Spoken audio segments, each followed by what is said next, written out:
OpenAI vient de lancer une fonctionnalité que personne n'attendait vraiment là. ChatGPT peut maintenant se connecter à vos comptes bancaires, voir votre solde, analyser vos dépenses et répondre à vos questions financières en langage naturel.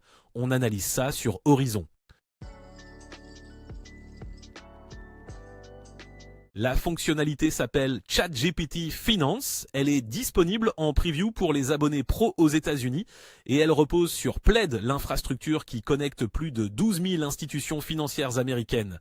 Chase, Fidelity, Schwab, Robinhood, American Express. L'essentiel du système bancaire américain est couvert dès le lancement. Une fois vos comptes reliés, un dashboard synthétise votre portefeuille, vos dépenses récentes, vos abonnements actifs et vos paiements à venir. Ensuite, vous pouvez poser des questions directement en langage naturel.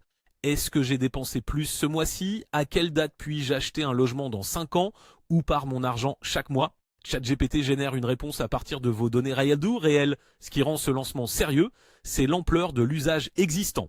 OpenAI avance que 200 millions d'utilisateurs posent des questions financières chaque mois sur ChatGPT sans même avoir accès à leur compte. La plateforme ne crée pas un comportement, elle l'outille, et c'est GPT 5.5 qui tourne derrière, avec sa capacité à relier des données hétérogènes pour produire une analyse cohérente là où un simple tableau de bord aurait échoué. Ce lancement n'est pas sorti de nulle part non plus. En avril, OpenAI avait acquis l'équipe de Hiro, une start-up spécialisée dans la finance personnelle propulsée par l'IA. Ce qu'on voit aujourd'hui, c'est la mise en production directe de cette acquisition, 2 semaines à peine après le rachat. Pour les banques et les applications de gestion budgétaire, le signal est clair. Un concurrent qui n'a pas besoin d'acquérir des utilisateurs vient de s'installer sur leur territoire.